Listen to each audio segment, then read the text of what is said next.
Shortly after young Dolph passed on November 21st, 2021, his cousin and close associate, Glock, broke his silence on Dolph's passing. However, very little has been heard from him about young Dolph's tragic passing, but we all knew that. Shortly after young Dolph's autopsy results were released, Glock granted an interview where he revealed the truth about young Dolph's passing and how it affected him. Glock first statement.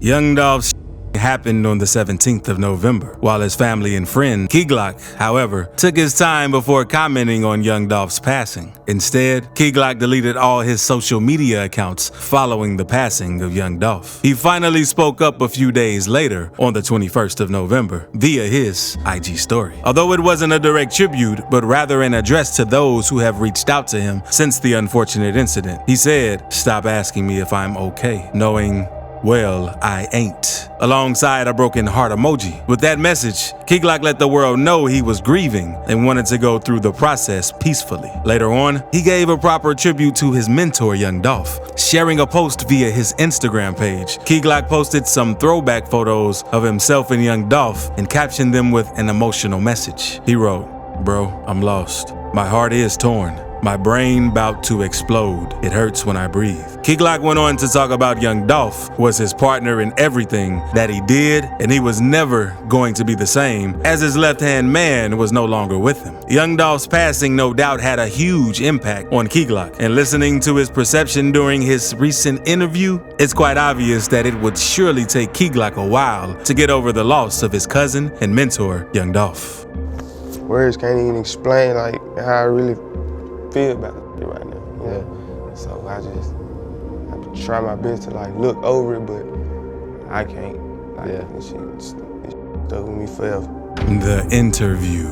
Not a lot was heard from Glock after young Dolph passed, and this was mostly because since the passing of his mentor, Glock has been rethinking his career path, and he opened up about it in an interview. According to Glock, finding out the truth about young Dolph's passing has been tough on him, and he has been rethinking his career path since then. When asked about how he felt about the tragic passing of young Dolph, all Glock could say was that he was maintaining. I'm just wondering how you feeling, how you holding up. I mean, obviously, something that's...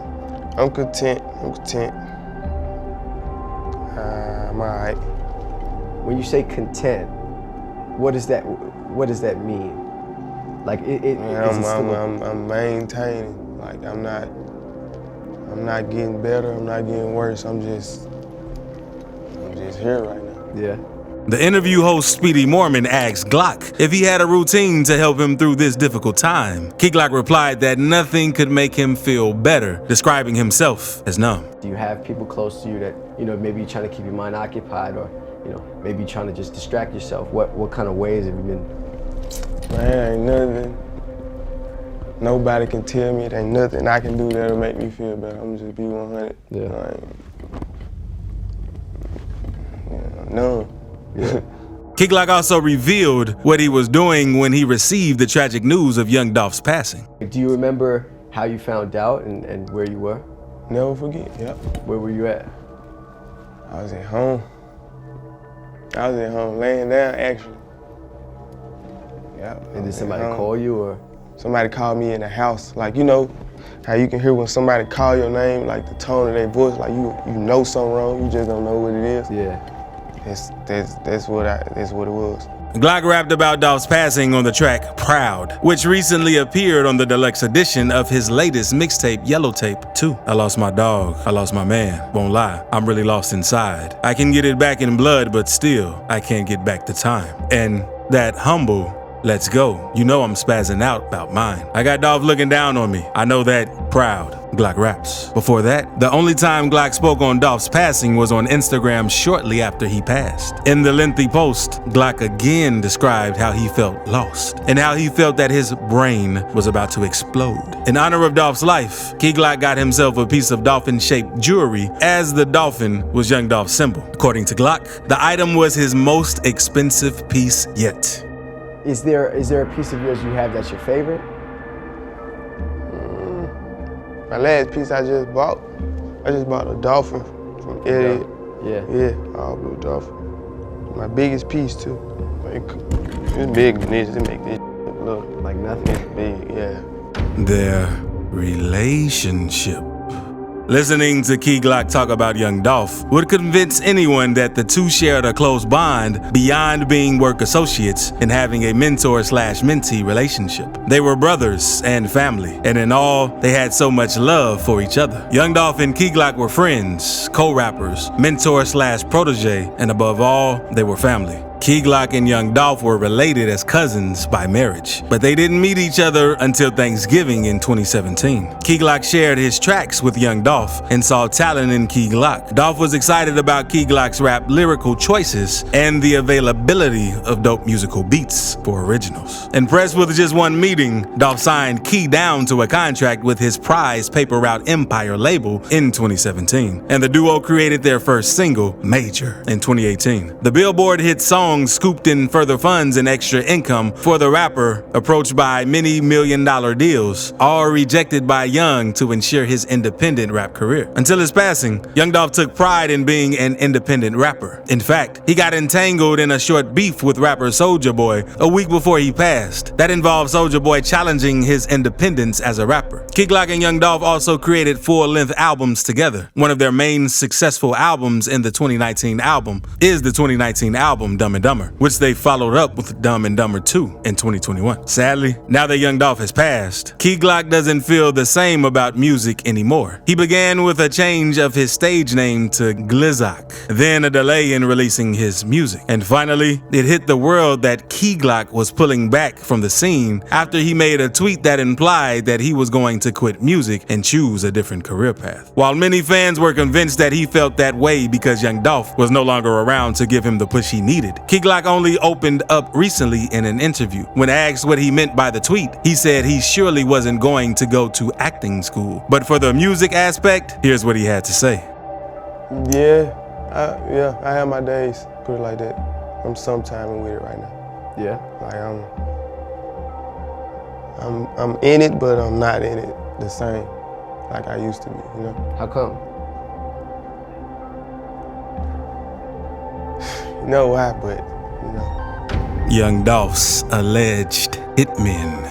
Young Dolph passing touched the hearts of many worldwide, and for this reason, solving his case was treated as a top priority. Barely a month after the unfortunate incident occurred, a couple of suspects were arrested and charged with carrying out the tragic event that took Dolph's life. Suspects Justin Johnson, 23, and Cornelius Smith, 32, were later indicted in the case. They pleaded not guilty to first-degree murder, charges through defense lawyers in Shelby County Criminal Court in February 2022. Johnson, one of the men named in the indictment, was pursuing his own rap career under the name Straight Drop, prosecutors previously confirmed. His now deactivated Instagram account featured a photo posted on November 5th, 2022, in which he was wearing a large PRE pendant on a chain at his waist. On January 6, 2022, the Memphis police identified Justin Johnson as one of the hitmen responsible for the passing of Young Dolph. A warrant was issued for his arrest, but he attempted to evade capture, which eventually led the U.S. Marshals, Memphis Police,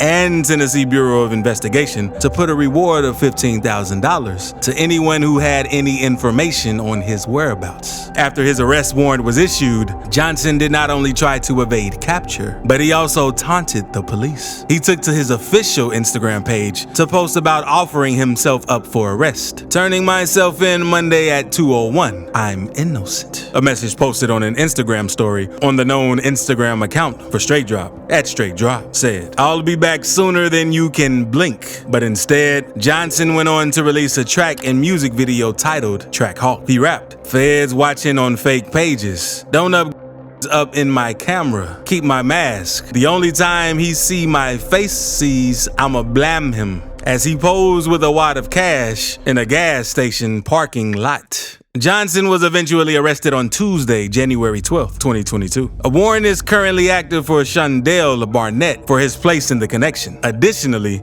Devin Burns and Joshua Taylor have been named as persons of interest.